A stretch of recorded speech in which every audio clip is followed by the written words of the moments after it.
Hi everyone. I think we are live again here. Yep, so welcome back for I think it's going to be the penultimate episode of the TMTL Div 1 turn-based streams this season. I'm going to be away for a good chunk of next week and the following week. And so by the time I'm back, I think the games will all be over. Like I'll keep playing while I'm away, but I won't have a chance to stream. But I think we will at the end, like once I'm back, we'll wrap it up with some kind of like either hopefully we could do a debrief where we can get other players from the season on the stream, like I've done before, like Matt DeLester's done before for his streams. But if not, I'll just kind of recap things myself. But we'll cross that bridge when we get there. For now, all the games are kind of in the later rounds, but there's still a lot to discuss and a lot to look at. So let's get into them. It's my turn in three of the games once again. Let me just make sure this is working first of all. Let me just make sure. Yeah, okay, I think it's all good. Hey, super. Okay, thanks. Confirming. It's working. Hello. Nice to get an audience in here. I can see a couple people in the chat. Okay, so we're starting with the same game again. It's kind of nice. I think it's gone in the same order every time, or like almost the same order. So it's been good for continuity's sake. And this is also arguably the most difficult game. So I'm Nomads here on Fire and Ice once again. We're facing Orin, Ice Maidens, and Architects. So we have some fan factions, some Fire and Ice factions in this game. We're in round six. Actually, before I get, let me turn the indexes on. Hey, my Gorius, nice to see you there as well too. Okay, yeah, we're in round six here, and stuff has happened, which has not been particularly kind to me. Well, really, just one thing. I lost my connection path. So I talked a lot about this game, about connecting, and it really is a challenge for Nomads on Fire and Ice to connect. Like, I started them, I guess you can say, like the standard spots for Nomads, which are C5, H7, and D4. These are all really good, like, expansion areas, but the problem is like connecting for the between those three spaces can be really difficult. And so I've really experienced that challenge in this game. I did get one key hex, which was B5, but I lost E6, which was another key hex, and I'd already lost I4 a much earlier in the game. And the problem is I need two of those three to connect, and with losing E6, which just happened last round, like my connection is dead. I have nowhere with three ship I can reach where I can still connect here. So it's sad. At first I didn't think it was going to happen. Like Ice Maiden's like Halai didn't have a lot of resources and he had a lot of his own things to do. But Halai did get a lot of workers from the last two rounds. So it was round four and five big building rounds, which have worker rewards, and Ice Maidens are really high in the cults. So he had a lot of workers from those. He also, as Ice Maidens, has two econ favors, and like Ice Maidens are a bit like Chaos Magicians in that like sometimes it takes them a while for their economy to get going, but once it's going, it's really going. And so he actually did have a lot more resources than it looked. And yeah, he was able to sneak through F4, F5, and E6 and cut me off. I maybe I could have won the race to E6, like if I saw it coming, but it would have come at a cost. Like I also need to score points. Like it was a low scoring track, and I'm Nomads. I'm not doing well on cults, so I felt the need to score points as well too. But obviously, getting cut off does really hurt. I was really hoping to win network in this game, and that's not happening. I guess you could say the bright side is that Ornn have also been cut off for a while too, and I am still going to beat Ornn on network, I think. So getting cut off here means I should get third on network rather than like first or tied for first, and so a lot of points lost, but I'm still getting something, so we'll take it.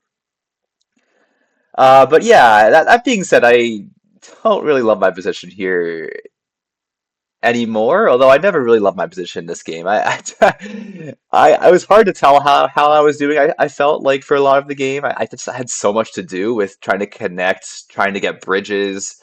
I was talking about three towns for a long time, which I decided to kind of um, quit on that idea at some point. But I also just needed, like, I was coin tight.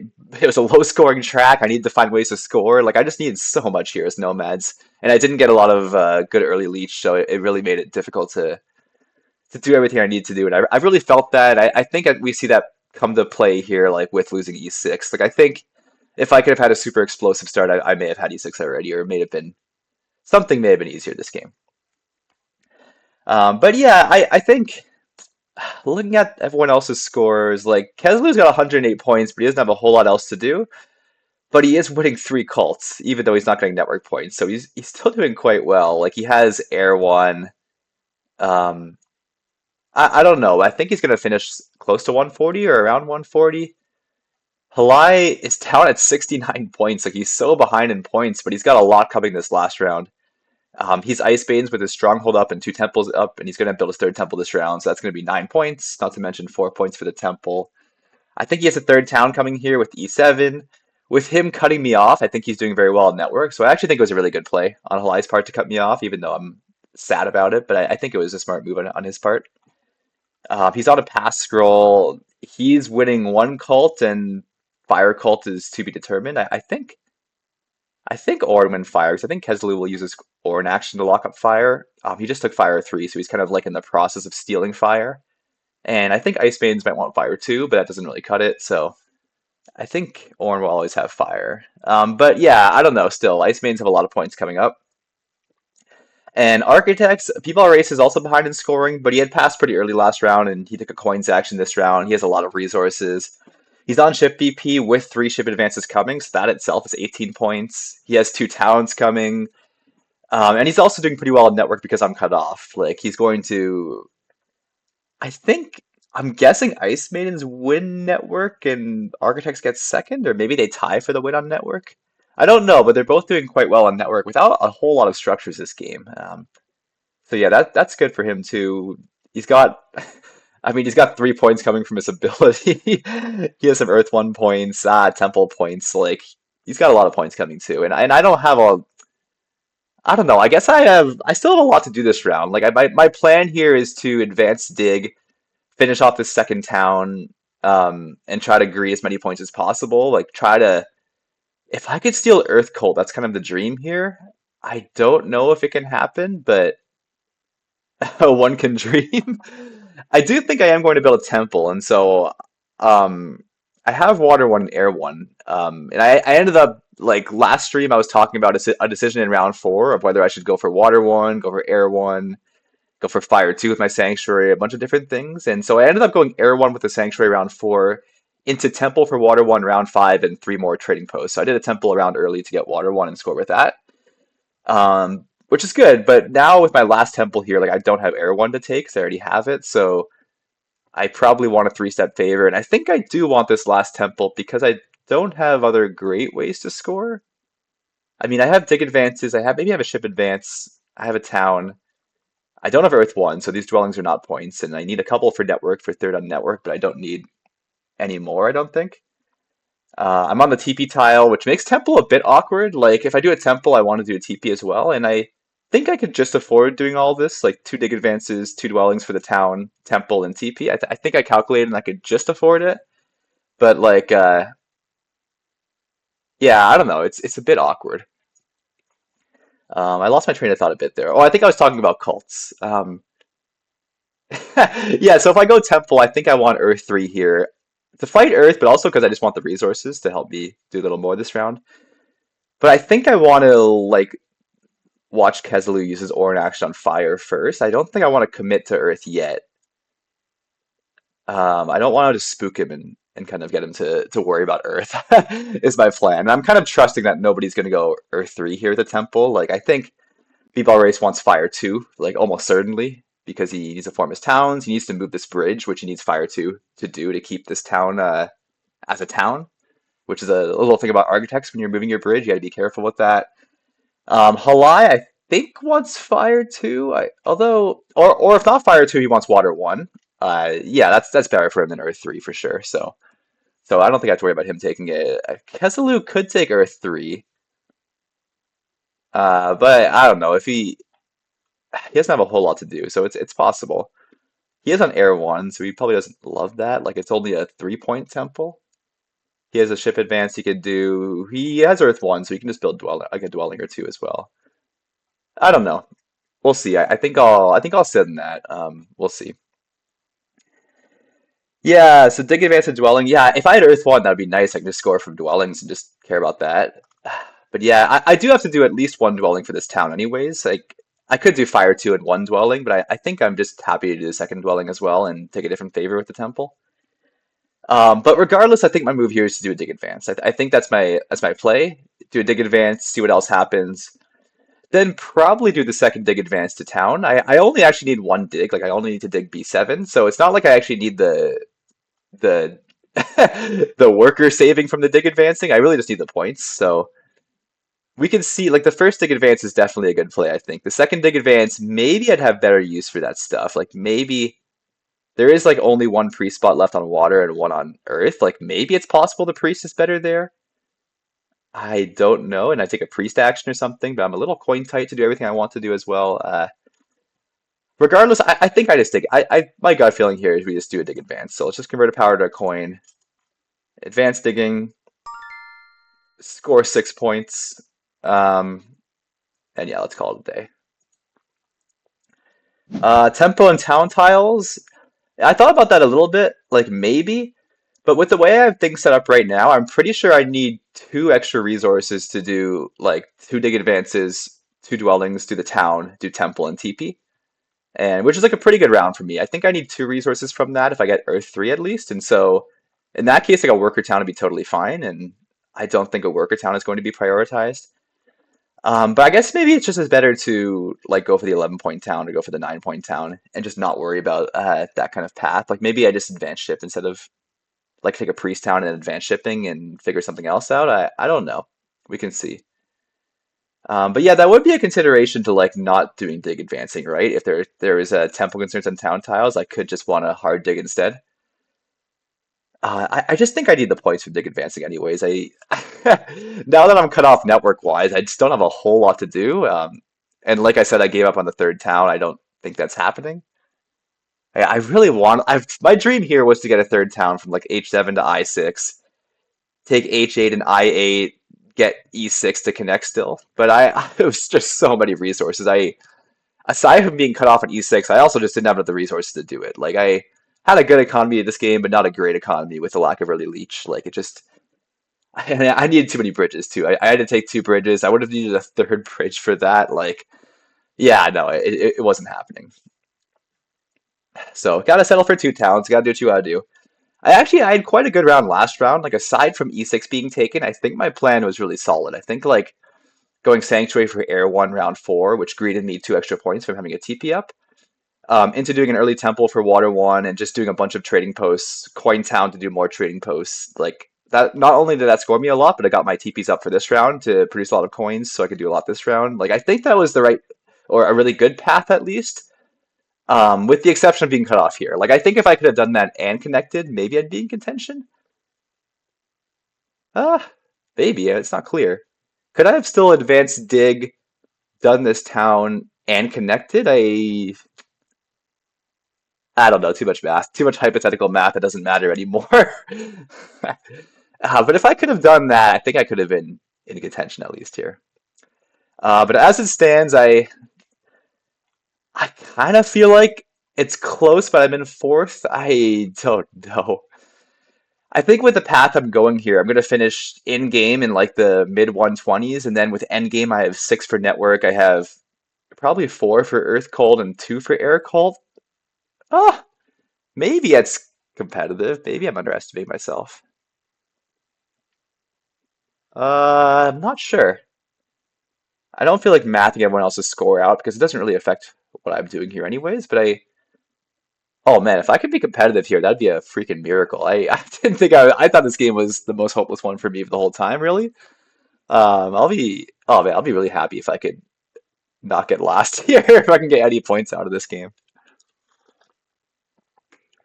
Yeah, we'll see. I've said throughout though, this has been a really interesting challenge. Like I honestly don't know if I've played Nomads in Fire and Ice before. I think I've played them once, like maybe twice, but it's really an unfamiliar uh I guess setup for me. Like with Nomads in Fire and Ice, I'm not super experienced with playing them, and it's been really fun actually trying to figure it out.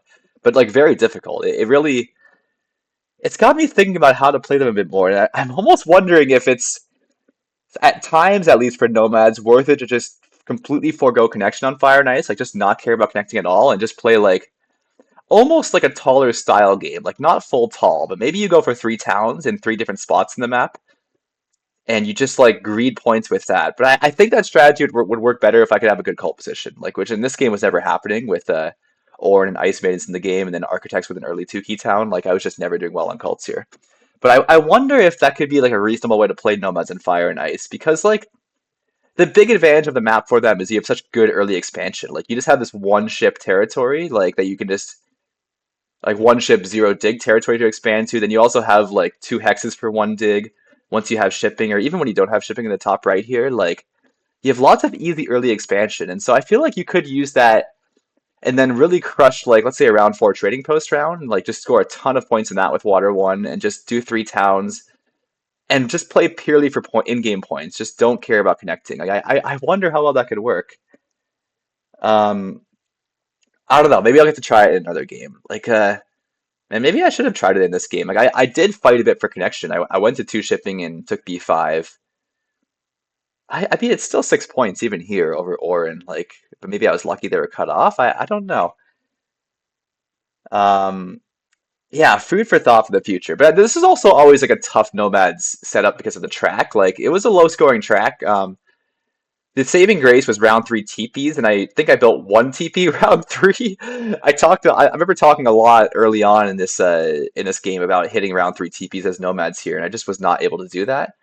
And then round four and five were big buildings. I just couldn't score a lot on those. And then round six temples is okay, but nothing great. So even with three scoring bonuses in play, like the track was always difficult for nomads, and so I think here that maybe it made connection more important. No, I think not having cults made the connection more important than the track. Um, yeah, I don't know. Yeah, super. Starting A4 is one idea. That is an idea. And I remember another issue here with Nomads was I placed my second dwelling before Architects. Like I think I started in third seed and Architects started in second seed. And so Architects placed E2 immediately. And I started by placing C5, which I think was always good. I think I was always placing C5 here. But then Ornn placed D3 and E4. And my second dwelling was really weird because like I had an option, like I could place D4 and hope to place my third on A4, but the problem is like architects could place their second on B5 then. And if they did that, I guess my third goes to H7, but I lose this connection path in the north, and I have to beat architects to the south to connect, and that I think that's clear that wouldn't have happened here because they got there round two, like really early in round two, which I couldn't do, and I don't think starting B5 for them would change that. Although that being said, they might always want to be on G7 over B5. It's hard to say. But I thought it was a bit risky going C5, D4. And then if they didn't go B5, I could go A4 and be happy.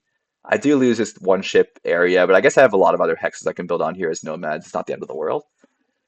But like yeah, I remember that crossing my mind in the placements and just feeling like it was risky, but maybe it was a risk worth taking here.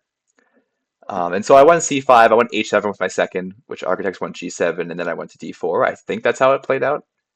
But yeah, that led to the situation we have here where I needed two paths of the three to connect, and they were all expensive paths. They all required a dig, some level of shipping, or multiple digs. Like they're all just hard to do.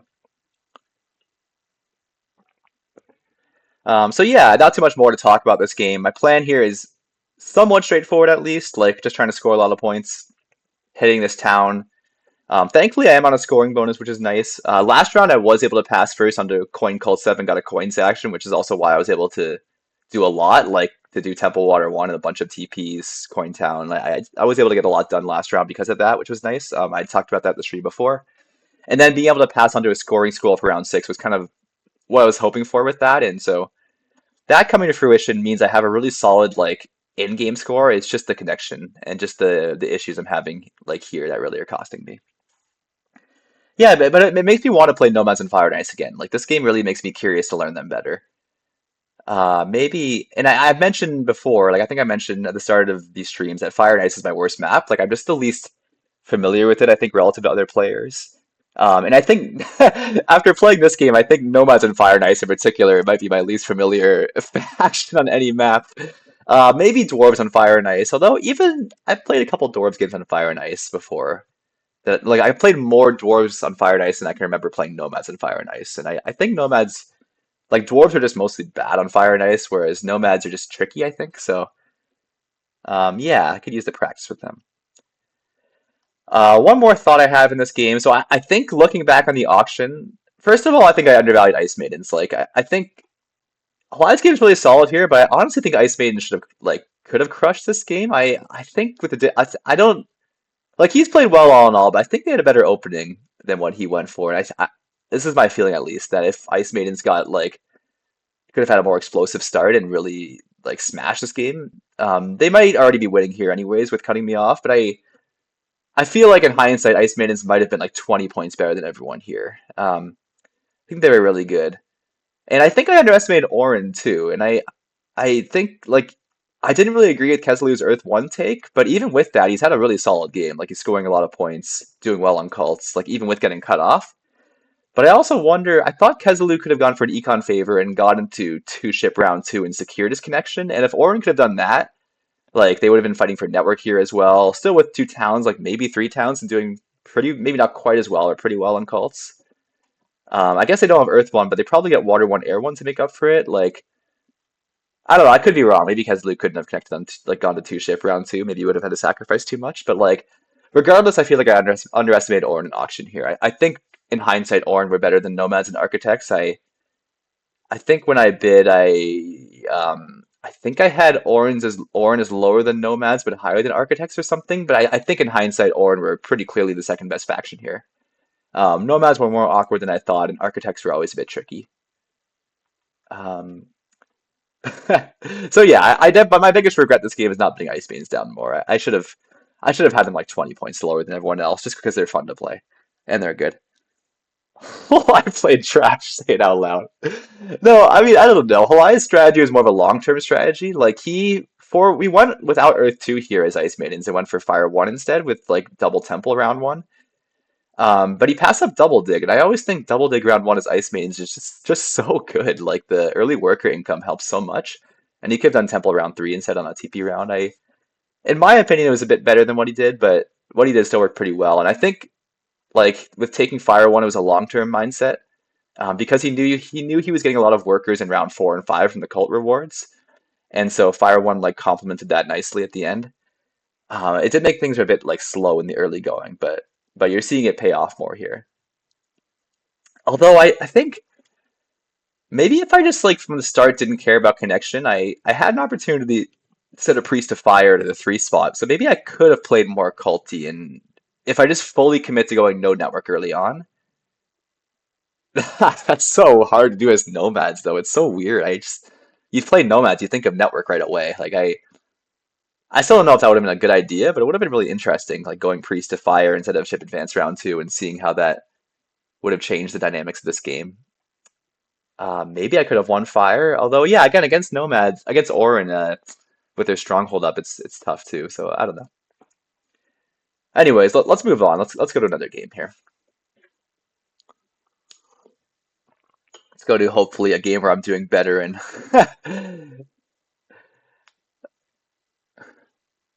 oh my gosh, this is so slow. Come on. Okay.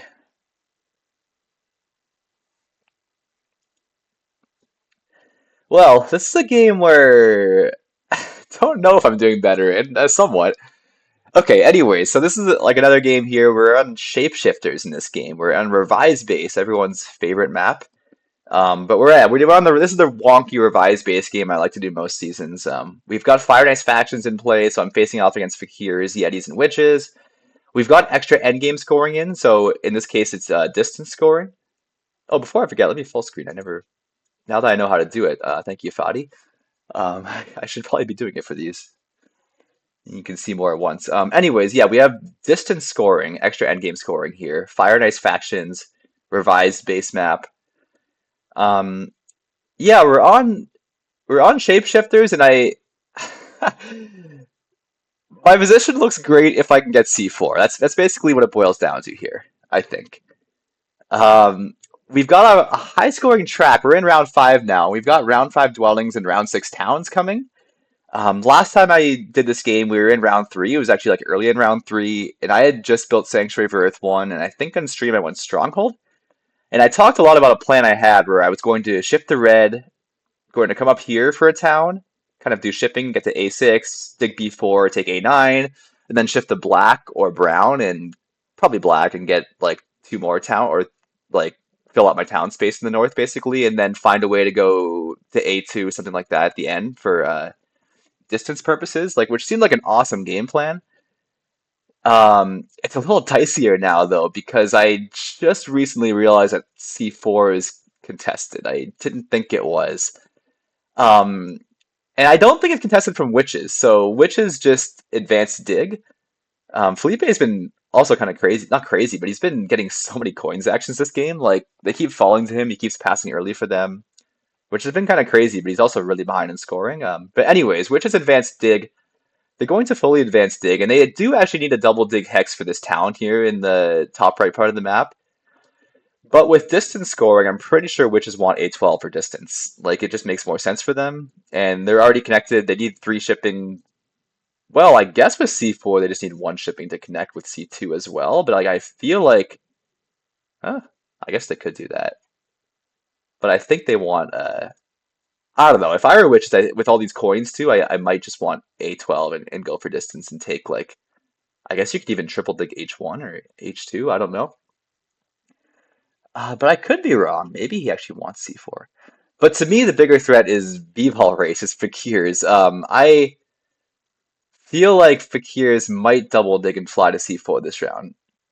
And it looks silly because G4 is wide open, but I don't know how long G4 is going to be open. I feel like, well, Halai needs G4 to connect, and I feel like he wants to connect and go for distance here as well. He has Diggs Advance, he has Tempo on it. Fakirs don't have any range upgrades, so they have no way to get to G4 easily. And so with that, with if Fakirs were to lose G4, then their connection path looks like it's C5 and C4 to E8 here, which is actually kind of cool because it's a one flight connection path, which you don't see on base map, or I guess I don't think you see it in revised base too often for Fakirs. I don't really know. I don't know if I've ever seen Fakirs in revised base. But that thread in C4 and Fakirs have power to double dig, and they have dwellings to build. They also have a spade for C5, so they can take both those hexes. And it makes things really awkward for me because I really want C4. It's kind of crucial for me for a town here. Unfortunately, I'm on red right now, and I have to chip the black for it, so I can't just dig it. It's a triple dig for me. Like, and the problem with having to shift is it takes an action. Like, I need to spend an action to shift to black, and then my intentions are like super open, and I can't. Once I shift to black, I'm kind of a sitting duck. If Fakirs want it, they take it. Um, which makes things so awkward. Like it's the shapeshifter's dilemma sometimes, where um, like shifting is great, and you feel like you need a lot of the times you need the shift to like have a really good game of shapeshifters. And let's be real, you want to. Like it's just fun. It's their ability. It's their faction name. You know, like it's the whole point of the faction is to shift different colors and play around with that. But the biggest challenge is tempo with it, I think. Like it just it takes an action to shift and then you reveal exactly what you're doing a lot of the time. So it's a bit painful from that perspective. And it makes me kind of unclear of what to do here. So like what I really want to do is to build A9, shift to black, and take C4. If I can somehow do that, I'll be in like such a comfortable spot here. Then I basically have three towns set. Like I have this town in the east, which I haven't actually towned yet. Like I was going to town for two key in round three, but Yetis beat me to it.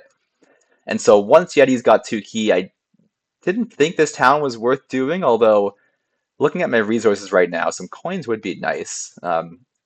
I'm not opposed to still doing a coin town here still if I think it's going to be helpful. In fact, maybe I should have. Maybe with B4 I should have done the TP on F5 instead, done a coin town. I could have gone like water one and done more stuff. I don't know. Anyways, regardless, we have a town here in the east. My center town I talked about last time got cut off, but we still had enough for two more towns in the north. So I had a really clear town here from A9 to D6 with going red, digging B4, and shifting to black. And then I had some sort of town here with A6, B3 once I shift to black, and then either like digging A5 or shifting to brown, going A5, A7, or shifting to gray and going C2 and like digging A5 while I'm on black, like something like that. I had some sort of third town here. Um, so yeah, that looks super nice. And with a round six town round, I'd be hitting a lot of points that round. I'd be doing very well on network, on distance scoring. I've got some cult points. Like that seemed like a really strong game plan. Um, but like, yeah, that, if I lose C4, that all kind of goes in the gutter. Like I think if I lose C4, I only have one town in the north. Like I don't see a way to get another town. Like yeah, A10 looks great for a town, but witches aren't going to let me have A10. No, I mean. And I think the problem is not witches with C4, it's Fakirs, in my thought. Like I think once I shift to black, B-ball race is going to double dig C4. Um, so yeah, and witches have one dig advance right now. Um, they're going to do another dig advance like last action. They just did a dig advance, so they'll be ready to go. They have plenty of workers to dig whatever they want. Um, yeah, I don't think there's much I could do about this. I feel like Super, what you're saying in the chat, I feel like that's basically my plan. Like basically I'm building A9. I don't need A9. Like I could just shift to black and go for like C4, A8 with this town and just like ignore A9 and then do this town like A6, B3, A5, C2. I could try to do that, I suppose. At the same time, I feel like I mean A9 is a good hex for me. It's a neighbor hex. Although Felipe's been denying me freaking leech, which is annoying, so I've not been actually being able to use my ability up here. But whatever, it's still some resources. Even if he declines it, I still get power cycling. I get leech from witches going to A10. Like it's a good hex for me, and I'm a little more resource short than I'd like to be here. I'm not as flush with resources as I was hoping I would be in this game, and so I do feel like every bit of resource might matter here.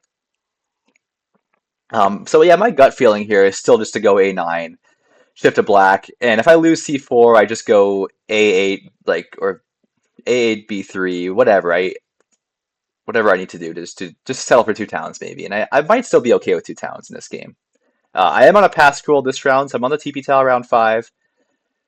I have Earth 1. I don't have Water 1, and I'm probably not going to take Water 1 this round because it's a Dwelling round. I'm on the TP scroll, so I think I just want Dwellings and TPs here. And then just have a lot of resources for round 6. But like I can still score. I don't know. I've got a third ship advance. I've got stuff to do to score points, and I'm still doing pretty well at endgame. So like maybe I can just get by with two towns. That's unclear. But yeah, actually, let me think about this a little bit.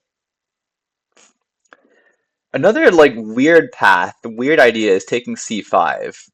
This I didn't originally want to go this direction, like to C5 or A12, any of that territory. But going C5, it takes the hex from Fakirs for connection, and once they lose C5, C4 is a lot less appealing for them. Um, and then like C4, it doesn't do them anything, but they still might want it, and then they just go like range town and stronghold round 6 to connect, or like maybe two range towns. I don't know. It's a bit ugly for them, but like uh, I do kind of feel like the Kiris would fight to connect regardless. Although it's unclear how they're doing on network or distance. Like with I didn't think Yetis were connecting, but with Yetis connecting, it makes it less clear. Although that being said, I don't know how good Halai's network is this game. Like doesn't have very much on the board right now, and he has like a good chunk of resources, but not like a crazy amount of resources. So it's kind of unclear how Yetis are really doing on network. And I guess the value of C5 is it squeezes everyone else. Like taking C5, it threatens A12 against witches. Not that I want it. Um, it forces Yetis to go down to G6, which is an extra dig for them. Also gives me leech, although I don't know if I want that leech. Um, the thing is, like, it's an extra structure that's kind of a way. I really want to build the two towns here and then like get something in this part of the map for distance, and then maybe even go down to I12. Like I really wanted A2 and I12, I think, for distance makes a lot of sense. Um, oh gosh, yeah, it's difficult here. Yeah, I want to take A9, shift the black, C4, B3, dig A5, whatever, then shift the gray and go like C2, A2, I12. That's really the dream for me, but I can I get the dream? I don't know. The other thing to think about is the big building scroll. Like there's only two pass bonuses in this game. I'm on one of them and the other one is just sitting here, and so Like that's really appealing. The problem is I just have a lot to do this round. Like it's a dwelling round, so I want to build out TPs and dwellings. I'm on the TP tile. I want to take advantage of that too. So like I find it a bit hard to believe I'm actually gonna pass before Fakir's here, for example, on this big building scroll. But it's so good. Like it's 8 points. It's two workers. I got on it round three, but haven't been able to get on it since then. Yetis took it round four, and they had the longest round, and so yeah, it's kind of sad I don't see myself getting on it round six. But maybe there's a reason to like play more aggressively for that. I guess that could be justification for staying on red, like not shifting. I just commit hard to two towns here. I go like C5, A12. But even that, like Fakir still beat me on the bonus, I think, right? It's kind of interesting. If I were to go C5, A12, oh, I guess witches always have a hex they can build because there's three red hexes. I only have two dwellings. I can't beat them to all three red hexes. Or no, they don't care about C5, but C4, I guess. And I can't get A12 without getting C5, so like I can't really get all three. I couldn't deny witch's town here, for example. Yeah, it's really tricky. The most like natural move is definitely just to build A9. And I think it's still what I'm leaning towards, but it definitely could be a mistake here. It might not be the right move. My first action this round, I just built a TP on B4 just to give myself flexibility for building more dwellings kind of thing. But maybe I should have just shifted to black immediately, or yeah, if I shift to black right now, the problem is if I shift to black right now and lose C4, I only have two hexes to build dwellings this round. I only have A8 and B3, and like I feel like that's kind of painful. I because Felipe has been denying me this leech, I like denying me my ability. I only have 10 power in both three, and I really don't want to shift twice this round. I don't want to use all of that and not be able to use my power income. So like, yeah, it's really annoying actually. It's kind of I guess clever for him to deny me, and I guess the leech isn't that important to him, but it does. It's a pain in the ass for me here. Uh, shoot, this is kind of a decision I want more time to think about, but I think while I'm on stream, I want to decide. I don't want to hold it up for any longer. I guess if I take A9, what happens? I'm guessing Fakir is dig and build C5. I think that seems natural to them. So B-Ball Race goes right after me. He does that. Halai probably builds D7. There's no rush for him to take G4 because Fakirs aren't going there. I mean, I could take G4, but it doesn't. It's not a good hex for me to have, really. It does cut Yetis off, but yeah. Well, actually, Yetis would have to connect on C4, but that's not happening. They're gray. They're not getting three ship and triple digging that first. So, yeah. So okay, if I take A9, I think Fakirs fly and build C5. Yetis do whatever they do. C7, which is dig advance, their second dig advance, and then I kind of have to shift the black. If I shift the black immediately, then Fakirs fly and I think fly and build C4. Um, yeah, that's the problem because C5 isn't threatened right now unless I'm on red. Um, hmm. I mean, I could calculate quickly. Man, if I take C5, then what do Fakirs do? That's the other question. So I think if I, like, my thought is if I take A9, I'm going to lose C4. Um, I guess it's possible. Like, maybe B-Ball Race, like, prioritizes Water 1 with another temple or something. I find that a bit hard to believe, but maybe there's some justification for it. Like, the problem is then he's not connecting, right? Or he has H6, I guess, as a double dig and still with like double range extension, he could connect. That also gets him the double range gets him to I7. So it's like conceivable that he could just settle for that and be fine with that. So maybe I should just wheel C4. I'm a bit worried that witches take it too, because the idea of them connecting on one ship feels kind of fun. Um, like I didn't really think of witches trying to connect on one ship with, but that's a lot of. Can witches do that? They need a sanctuary here as well. Oh, they still need two ships to get to E9, so no, I don't think that makes a lot of sense then. I think they want distance over that. Um, why wouldn't Fakirs prioritize G4 and risk someone hate digging them there? I don't think they're getting G4. Like they don't have range extended, and Yetis need G4 to connect, and Yetis had dig advance, so I don't think it matters if they prioritize G4. I don't think they're. I think it's too late. So I think Fakirs like need to look at backup plans now. Um, Not to mention, I think Yetis might want a town here. Although I guess then Yetis take H6. That cuts them off, cuts Fakirs off there. Um, yeah, I thought Race might try to get his range up earlier, but he went for like a really greedy approach, like with round three, like double temple into Sanctuary Earth one round three, and then he built a lot of dwellings round four. He got a lot out of it, but it left connection up in peril for him. I guess he gets it with C4. Yeah, okay. I think if I take C5, he might just take C4 anyways.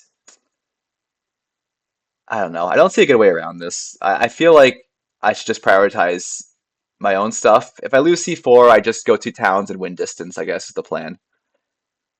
I feel like I also maybe I have dreams of a third town up here. Like maybe it's possible. C1, D2, A3, A4. Like if witches let me have A3, like maybe I could do that. Or C1, D2, A3, A2. But that's it looks pretty awkward. I don't really know how I would do that. Especially with Felipe freaking denying me these power tokens. Um, but I don't know if I have any dreams of that. I think I can't waste a dwelling on C5, so that's another idea for that, I guess. I don't know. I think I'm just gonna build an A9. I think it's just. I think that's the plan for me. Let's do it. I'm not totally sure it's the right move or not. We'll see at the end how things play out. But yeah, let's just commit, and then I think we'll shift and see what happens. I wonder, can I still win with two towns? Like, I mean, I'm scoring a lot this round. The advantage of like Felipe not taking my leech is that I'm not losing points. I'm not alchemist style. I'm not going down on points. Although I still would rather lose points for the extra econ, I guess. But like at the very least, I mean, I'm scoring. I think I could afford two TPs and three more dwellings this round. Um, Without calcing too much, I thought I could afford that at least.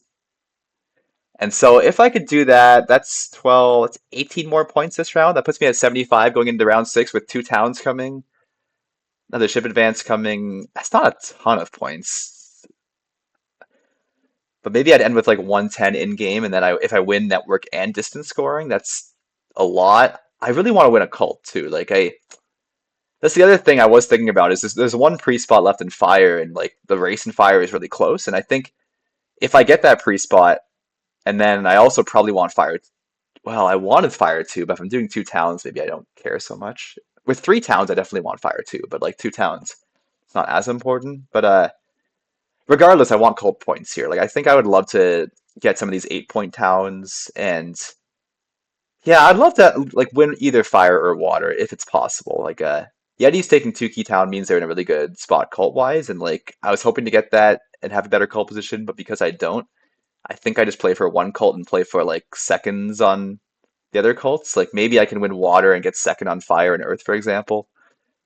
That would be okay. Like 16 cult points and then 18 network, 18 distance. That might be enough to win with two towns. We'll have to see it. It's so much dicier without that third town. Like with that third town, I think I'm doing really well here. But without that, it's so close because like witches have dig advances coming and three towns coming. Like even though they're really behind in scoring, they're also doing like pretty well on network here. I think they're getting second at least. If like I think I'm getting 16 structures, although I could be wrong. Um, and I think witches would get 15. Um, I guess we'll have to see how distance plays out. I think that's going to be really big. Like I should do very well on distance, but like who is getting second on distance here? Clearly, Halai is playing for it a bit. I think like with D7 and G4, although he might lose B6 and A12. That's not totally clear, but like he also might go down to H1 or something like that. I don't know. B-ball race's distance is like okay if he gets. Well, maybe he'll prioritize B6, so he'll have that. Maybe he would do that. Okay, my hope is that B-ball race prioritizes the B6 and C5 because C5 lets him connect even without C4. C5 lets him connect with a double range extension. So Maybe he finds a range like two range towns, or he goes stronghold round six in range town, which is admittedly a bit uncomfortable in the old resources, but like maybe that's an option because then it lets him get H1. Like, or he might want to prioritize H1 as well because Yetis are kind of threatening it, and witches with advanced dig are also threatening H1. They do have shipping. So like maybe he'll be paranoid about that, about distance scoring, and need to lock those up over C4. That's my hope here. We'll we'll see. Oh wait, it's also really interesting. Once I shift to black, I'm also threatening A10 with a single dig. So Felipe, witches are going to advance dig for sure next action. And so if I shift to black, well, I guess depends if it doesn't really, I guess it doesn't make any difference. Like witches will take A10 once I shift to black to secure this town space, and then C4 is still the hex that's threatened. So I don't know. Anyways, yeah, a lot to talk about. Shapeshifters are such a complex faction. Like there's so much to think about when you're playing them. So many subtle things too, like the tempo effects. Like you're still worried about scoring because they're like mini alchemists. Um, yeah, they're really fun to play, but there's so many options like with shifting too. There's just so much you can do with them. So they're always a good challenge. I had a really good plan here, and yeah, it's a bit sad that that it's in peril. But we'll have to see. I have to put my fate in the. It's basically in B-Ball Race's hands. He can decide what happens here. But like I said, even if I just get two talents, it's not the end of the world, and I still think I have a shot this game with two talents, but I might not be winning. We'll see. Anyways, I think I've talked about this game long enough. Let's move forward. Let's go to the next one. Whoa. Okay, that was weird.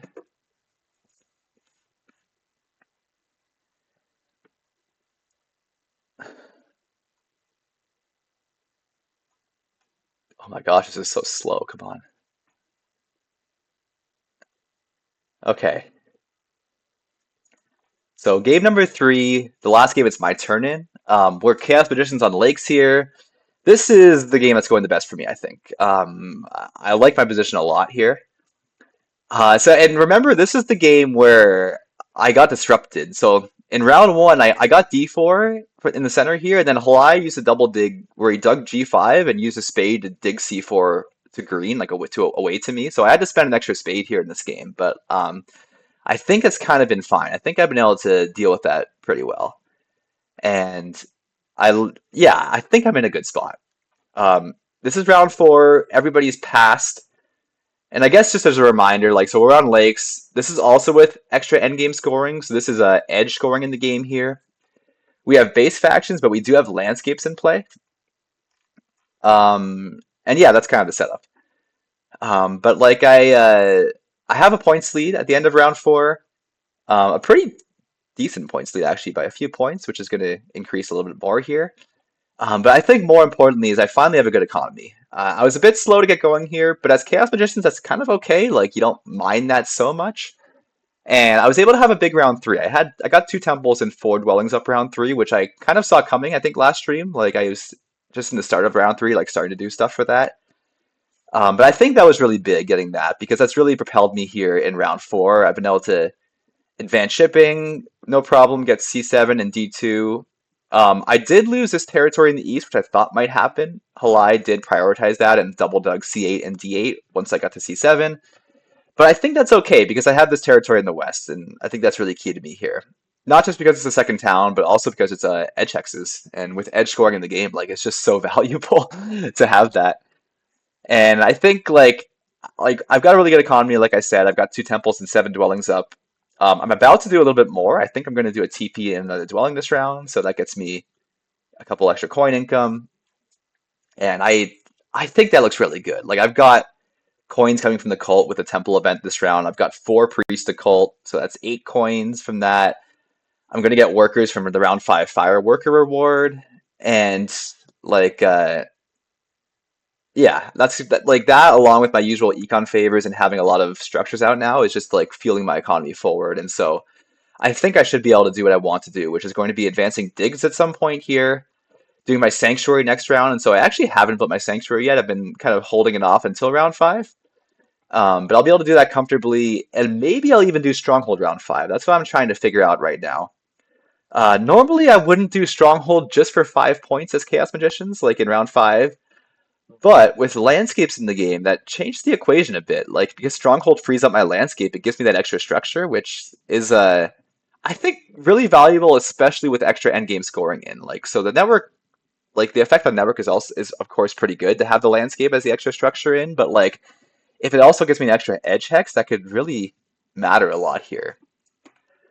So I'm really considering that for round 5. I don't have to really decide on that yet. Like I can see where things are at in round 5, but it's super appealing, or it's definitely has some appeal to it at least. Um, but yeah, I've got a lot coming still. Like with in terms of scoring, like if with Dig Advances it's 12 points, Sanctuary is 5 points. I've got a town here which is probably going to be an 8 point cult town. I've got a second town coming at some point. We're gonna hit round 6 TPs with or without Water One. Like it's right now, there's 2 copies of Water One gone, and Halai hasn't taken Water One, but he has passed this round. He will have Temple on Water One next round if he wants it. Which maybe it's kind of on. Yeah, he probably wants it. Yeah, but he doesn't have neighbors. It's kind of awkward for him. But anyways, even if I lose Water One, I just go like Fire Two and Air One with the Sanctuary, and Air One isn't super valuable, but like I think it's still fine. Um, I kind of had a choice this round where I could have gone Sanctuary for a town this round and taken Water One, but I thought it might have limited my economy in other ways. And with it being 5 points next round, I kind of thought it was worth it to just hold off and do it next round. And I kind of wanted to wheel Water One. I thought there was a shot that I could get it in round 5 with the Sanctuary. So maybe not the ideal move, but I think it's still fine. As I said, I've got a lot going on here. Let's kind of finish up my round here. So like I said, I have Dwelling and TP to do. So let's do that. Oops, I have to burn a power. Or no, what am I doing? Let's just build the Dwelling first. So we're gonna build on our open red, which is G1. Also an edge hex, so really nice. Nice to secure that while we can. And I'm gonna build a TP here. I know maybe there's a justification for waiting for the Sanctuary next round to try to get Water One first to get 3 points from it, but I honestly would probably trade 3 points for 2 coins and a power right now anyways, so we can afford the TP. I don't care about burning the 6 power, so let's do it. And I think I'm gonna TP E2. Like I could justify TPing C4. If I know I can get Water 1 next round, then I would like Sanctuary for Water 1 and Air 1 maybe, and just do the town here with 7 structure power, but I don't know if I can get Water 1, and if I don't, I'll probably want Fire 2 instead.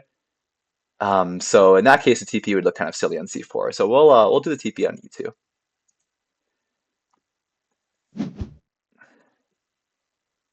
Okay. And then we're finishing off with a cult step, which I think, yeah, that's going in fire, right? I haven't mentioned, but my cult position is also quite good, even though Halai got the Tuki town, which I kind of saw coming last round, I think. And he'll do the best on cults, but Orin, like, Kesley does not have a great cult game here. Like, he has his stronghold up, but he has no priest to cults, which for the round 4 of Temple event is so sad. But I think because of that, like, I've got, like, yeah, just a really nice cult position in terms of like I'll probably win a cult and get 1 or 2 seconds. So like 14, 16, 18 cult points, somewhere around that, while also like I should do well on network and endgame scoring here. To me, looks really good.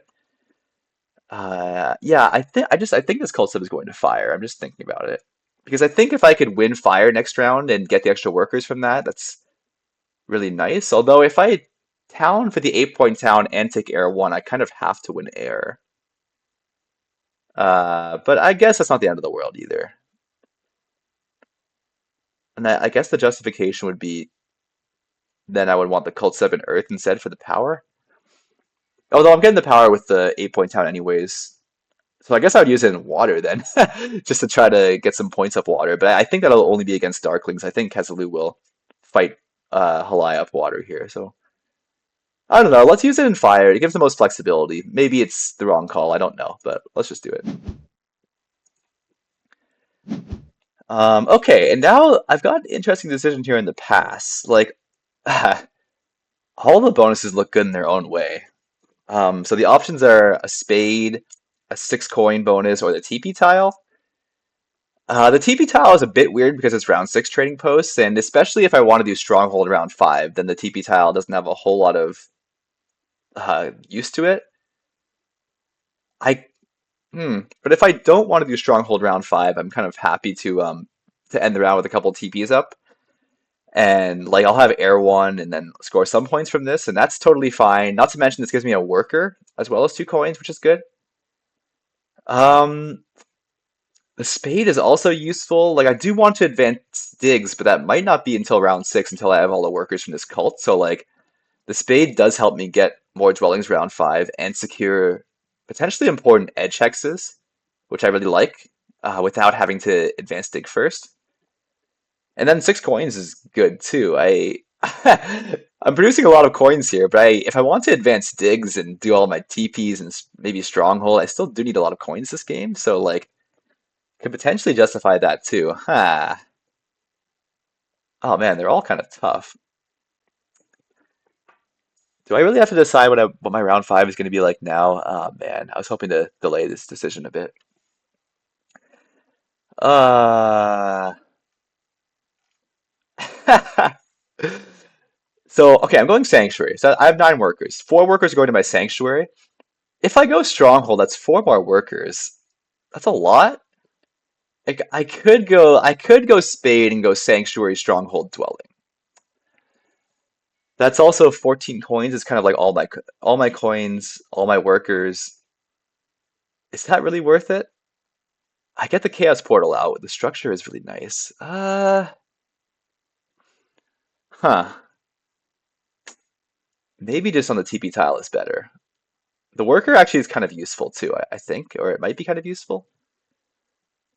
The problem is I'm a little bit worried about some of this territory here for my second town. Like Darklings are on one shipping, and they do want edge hexes. Although it's a little bit weird because Darklings have 3 really clear towns, so they have like B4, B5, A6, and maybe like A5, A4 if they want more edge hexes here.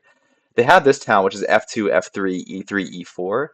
I don't think I mentioned yet, but Darklings triple dug F3 and cut Orin off, which is actually a huge swing in this game, but it also gives Darklings a town here. And then pretty clearly, Darklings have a town with H3, H2, I2, I1, maybe H1 as well. Although I could dig H1 and take it from them next round.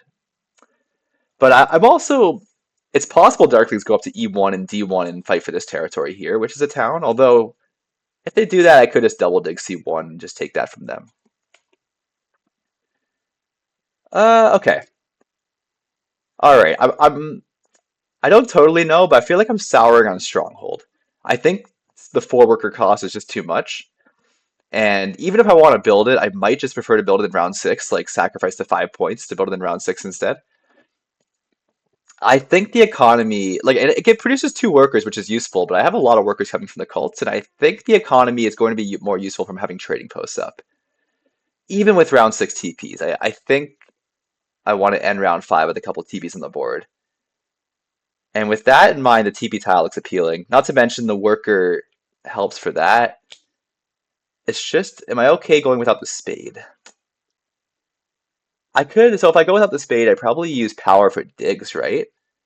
I'm not gonna have full power going into round five, but if I take a cult town, that's a lot of power I'm getting from the cults, so I will have power to double dig next round if I want to do that. Um, hmm. The thing is, I can do that all with the spade too. I don't need the TP tile to do that. It's just like it takes it away from other players as an option, which is kind of nice, like for round six to pass on too early. Another tough decision. I didn't think I was gonna have a tough decision in this game. Ay, ay, ay. All right, I really don't want to spend too long. I kind of want to commit to something, but I don't know what to commit to. I'm also wondering, like, is there any way I get a third town here? It's possible, like, Orin have A2 dug, but it's possible with them not connecting that they just forego this town here, and they just focus on, like, they have a town here, but maybe they focus on a town in the east, for example, for edge hexes, like connected edge hexes. They're also on two ships, so maybe Orange just come up to D6 and B6, A9, A10, and go for territory there. Like maybe because these aren't connected, they're not going to count towards their edge total. Like maybe they don't care. And if they don't care, I might have a third town here. If I get E1, F1, and also get A4, A2, A1, I don't know if that's a lot to ask. But if I can afford to get all of that, it's not out of the question that I have a third town with Fire too. Um, so yeah, that's part of the consideration too. I don't know what changes that. Like, I don't know if any of this changes the math. Okay, I'm gonna quickly look at what I can do with the TP tile here. So TP tile gives me 10 workers. I'm doing 4 workers for the sanctuary. Let's just say I lose water 1, I go air 1 and fire 2 with the sanctuary. So that gives me 6 workers. Then I do TP, TP, dwelling, dwelling. That looks pretty good. Um, I just have to find digs for that. I mean, I could double dig for 2 hexes. I could maybe take A5 and A7 and just like, it's weird. I would like to take F1 and H1, but then if I lose E1, I lose this town. So like, maybe maybe my backup would be C1 and B1, but Darklings could beat me here. So I don't know. Felipe also passed under the priest round 5. He does have 4 spades in hand. Um, maybe is there any way he's going for 4 towns here? Like, I don't think he has the economy for it. He also needs like he would need 3 ship to connect then, so I kind of doubt it. Uh, I also have 2 priests, which I could just use. They might just be workers anyway, so maybe this worker isn't super valuable. I also need. Huh. Okay, I think I'm deciding between the TP tile and the spade, and I think I'm leaning towards the TP tile here, but I'm just not totally sure about it. I wish I could do a double dig. I wish E1 was a single dig hex for me. That would be the dream. And then I could double dig like E1, F1, something like that, and form a super easy town. Or maybe I could. Okay, maybe I could do a second town next round. Maybe I could do 2 towns round 5. That's another idea. But with that, I think I would want the spade bonus, right? Because I think I would double dig E1 and spade F1. Then I go sanctuary. I take fire 2 with the sanctuary for the town here, and I go, let's say TP A3 and dwelling dwelling. And then I look at a third town up here. If Orin don't go on A2, I look at a third town here. I also could look at a third town like B6, B7, C7. It's just not edge hexes, so I don't know if I like that as much. Uh, oh man. Yeah, can I find an extra spade? How valuable is this spade? I'm trying to figure that out. I mean, if I'm not going to build Stronghold, the points from the TP Tower are probably worth it, right? Like, there's still a good chance I pass into another scoring bonus round 6, like Ship BP or a Dwelling BP might be available for me. So I could be totally happy to just get like a 4-point pass in the TP tile here and just get like an 8-point pass in round 6. And even if I don't get either of these, then the 7 coin bonus or the coin cult slip bonus will be available. Like this will be 6 coins with a bonus coin on it. So like I'll get one of those 4 bonuses. And I can still comfortably advance dig. Yeah, okay. I'm leaning towards the TP tile here. I think even if the economy doesn't perfectly line up, I'm kind of trusting that the points are going to be worth it. And I think I'm not going stronghold here. I think I want the coin income from the trading post too badly going into round 6. Like even though it's building trading post around before a trading post round, and even though like the stronghold scores 5 points this round, I think the coin income from the trading post is valuable enough because it complements the workers I'm getting from the cults here. That's kind of my logic here, and I think that's going to help me do a lot round 6. I could also, yeah, I could ignore the stronghold, do an extra temple round 6, maybe can I get 15 structures with like sanctuary, temple, 4 TPs and 8 dwellings? Like, do I have the economy for that? That might be a lot to ask for with advanced digs. Or maybe I don't advance digs. I do have like a natural red in G2 here. I've got lots of single dig hexes I could like, I don't know, like maybe I have options. I think regardless, I'm going to pass on the TP tile. I think I made that decision now. Um, I could hard dig F1 for this town as well too if I really wanted to. Um, Yeah, I don't know. Let's do the TP tile. Let's not give anyone else an easy option for scoring pass points as well in round six. Like I can see myself being the last to pass here, and so hogging the TP tile from that perspective is just kind of nice, anyways. So yeah, I think the TP tile is the right move, though it's not totally clear. But let's commit to it.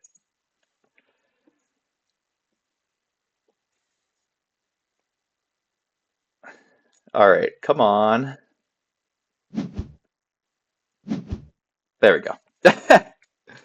Okay, finally we're done that. We're done making our moves. Yeah, I'm what? I'm 7 or 8 points up on Orin here, 12 points up on Darklings, 22 points up on Cultist, like with no towns formed yet. Like I think I like that a lot. I think that's pretty good. And I think the nice thing is if Darklings decide to take E1 on me, I can always go C1, B1 for this town here. I'm always gonna get a second town somewhere. I don't have to worry about losing that, which is good. But yeah, my economy is still good. I've got a lot coming still. And even if I lose Water 1, which I kind of expect to here, I think I'm scoring enough points that it could be okay.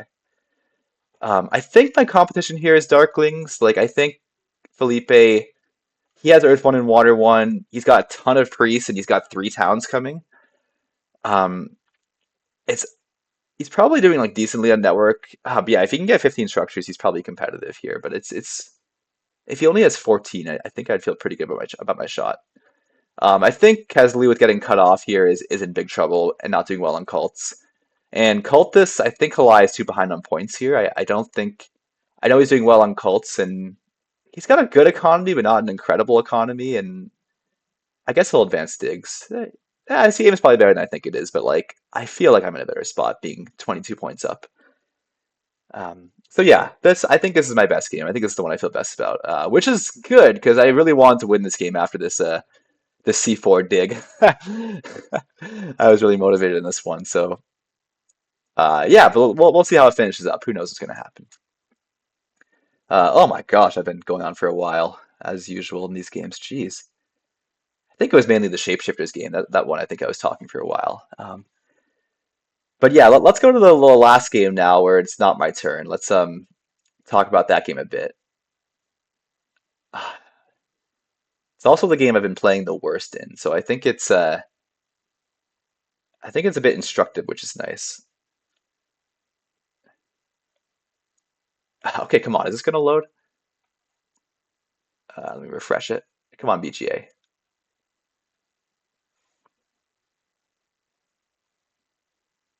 Is it me? Oh shoot, maybe it's me.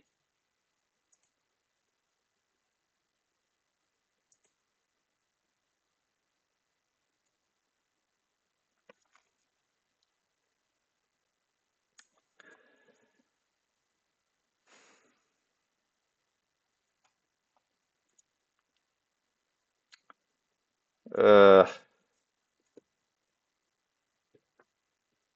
can I try something?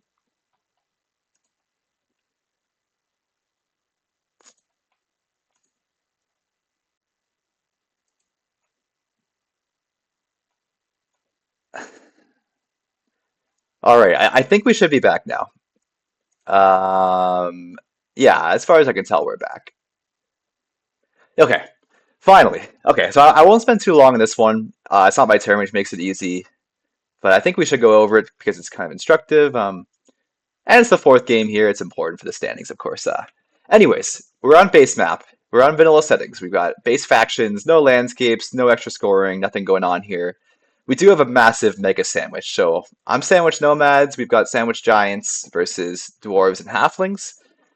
Um, and yeah, we're in round 5 of this one as well. And gosh, I've got a points lead, but I don't know how long it's going to last for. I'm not super high in my position here.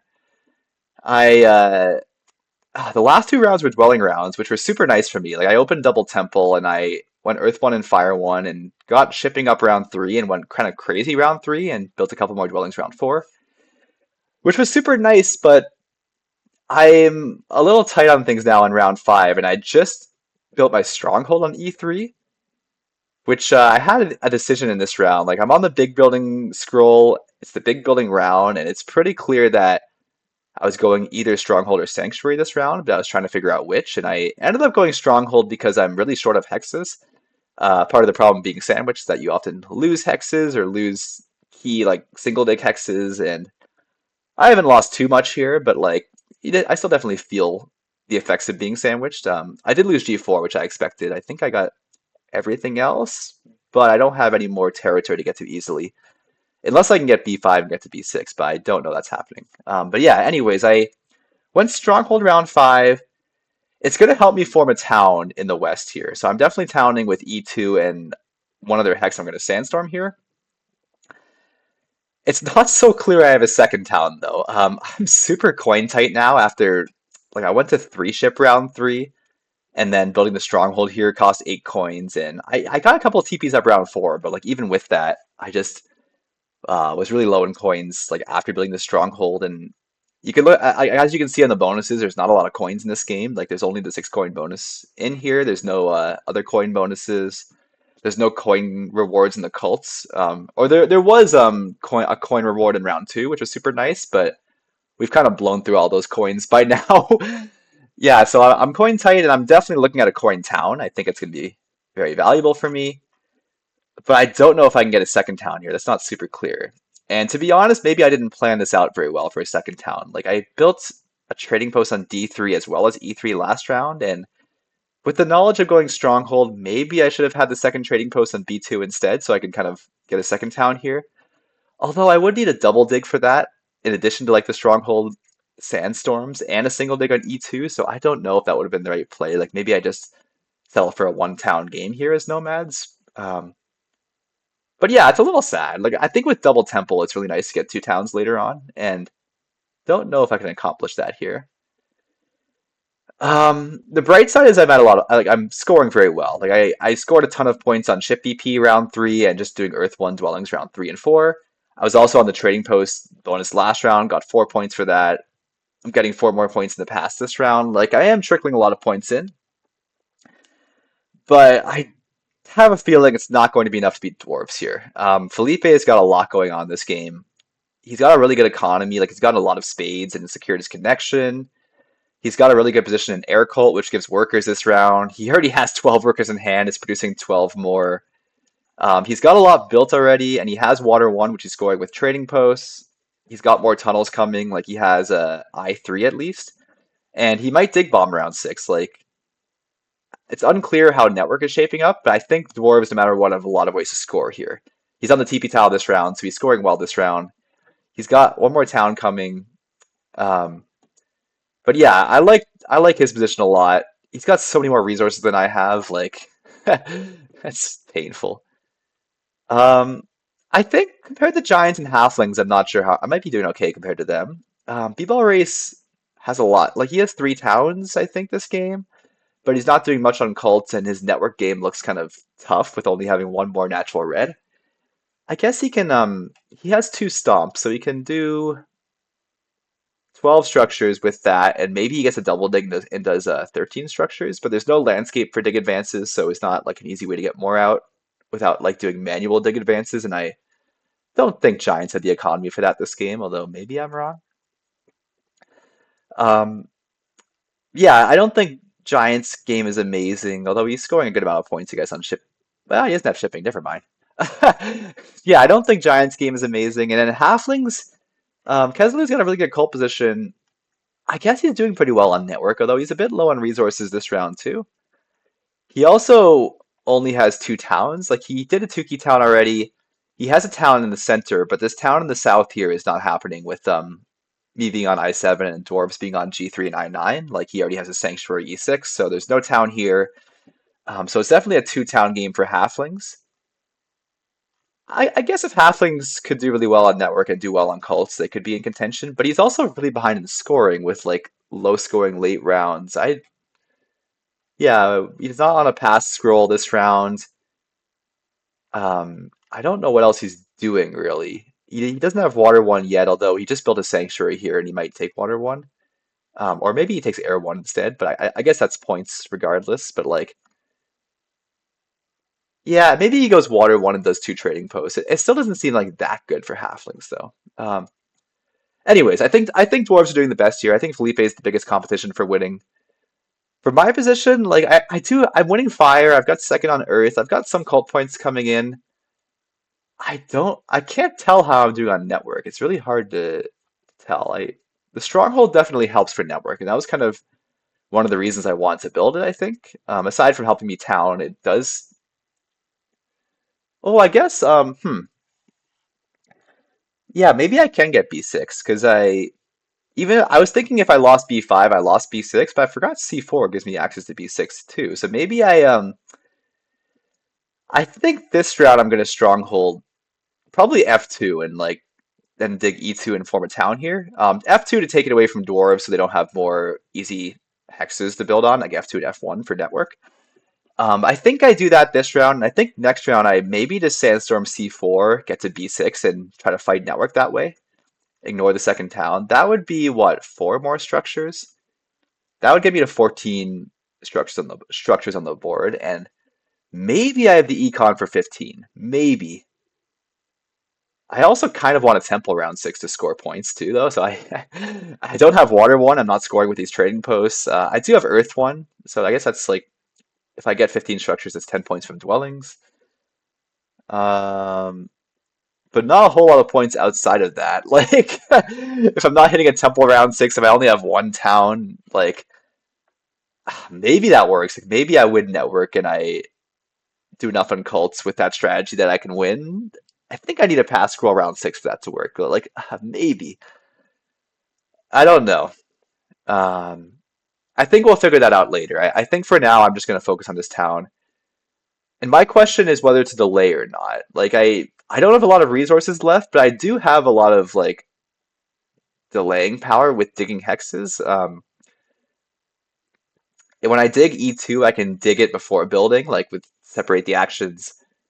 I could if I'm strongholding F2, I can't really delay that because halflings have one ship and they have dig advance, so they could just take it, which I kind of don't see why they wouldn't if I leave it yellow. It feels like it just makes sense for them.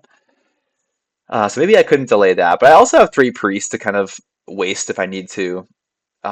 Once I do a town, I get a coin town, and I guess I'll need a lot of my workers to form the town, so maybe I won't have a whole lot to do with those coins this round. But maybe I can stall a bit with that. Yeah, it's unclear, but halflings also have a lot of priests to stall. They might have a town coming. Giants have two towns coming this round they can stall with if they want. And then dwarves have a lot of resources. So maybe I do have to pass first here. Which I guess if I pass first, I got a coins action, right? Maybe that's okay as well. Maybe I take a higher scoring town and just commit to passing first and go coins action. I'm not sure. We'll see. We'll figure that out. But regardless, I feel like I'm behind dwarves here. I think I'm gonna have a tough time being Felipe in this game, and I might have to be playing for second here against giants or halflings. But we'll see as things progress. Yeah, I think just quickly, I mentioned this is the game I think I'm playing the worst in. I made a mistake with my first move of the game. I mentioned like in an earlier stream, which is like setting a priest to earth before upgrading to maximize leech. I got paranoid about five power priest, which wasn't ever going to happen. And then in round three, I talked about the option of either double digging to get two more dwellings out, or advancing to three ship and getting like one less dwelling out, but getting points from ship scoring. And I ended up going three ship because I thought I needed to secure I7 for connection. I thought if I didn't take the priest, that halflings could take priest round three, and they had digs advanced, and I thought they could ship and get H5, and then next round get I8 and dig I7 on me before I had tempo for it. But I think I miscalculated, and I think I forgot that halflings had to pay 4 coins for a ship advance. I think I just completely forgot about that. Like he has shipping up now, but he didn't have shipping up in round three, and I think I decided to take a priest and go to three ship round three instead of double digging to secure connection on I7. And while it didn't even give me 3 extra points from the ship VP scroll, it was not good for me otherwise. Like it having E2 dug and built already would have been so helpful for me right now. Like I really don't want to have to hard dig E2, but I do. I also had to hard dig B2 last round to get A5, and I could have had those built already in round three. And then round four, I could have gone to three ship and built on H1, for example. Like I built that in round three with three ship instead, but I really would have rather dug earlier. And that also would have let me get an extra dwelling up round three, which was better worker economy into round four and into round five. Like I would have had one more worker produce into round four, which also would have had one more worker produce into round five. I would have had seven dwellings up instead of six. And like those kind of things matter. Like at a high level games, like that makes a big difference. I'm not worker type, but even just having an extra coin or two right now would be super useful. Like having to, I wouldn't mind just converting those two extra workers to coins, and like that might matter. Yeah, kind of like just silly little miscalculations and mistakes I'm like kicking myself for now.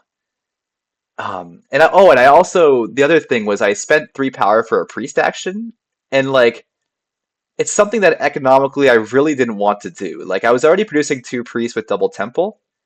I already like I could have got to two shipping that round no problem, and I could have used the priest round four to get to two shipping, which is or get to three shipping. And I still could have had priest to cults. I still could have been in a similar position to I am where I am now. And like it's basically like spending three coins for a priest that I really didn't need in the long term. And now you really see how painful that is because I'm so coin tight.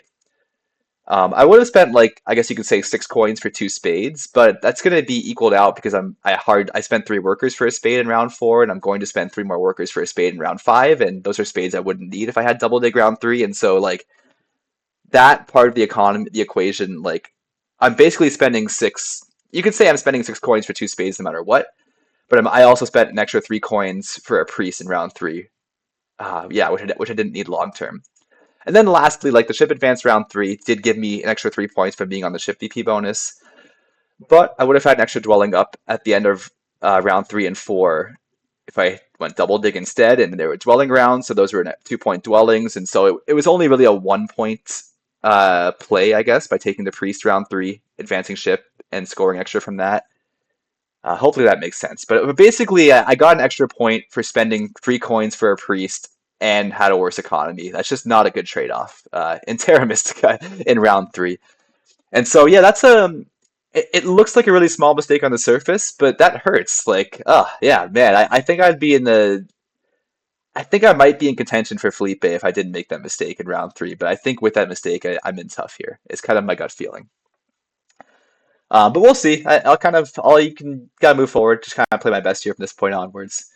It's kind of the nature when you're playing four games at once. Like it's pretty hard to not make mistakes in some of the games. Like it's also pretty. I was more focused on some of the games than other games. So I think in this set I was really focused on or I was really the most into like the shapeshifters and chaos magicians game. And this game kind of like falls to the backside of it because I had a really straightforward plan here, which was double temple and shipping and dwellings in the mid game. Like I think because this game was more straightforward, it was kind of easy to be sloppier with it.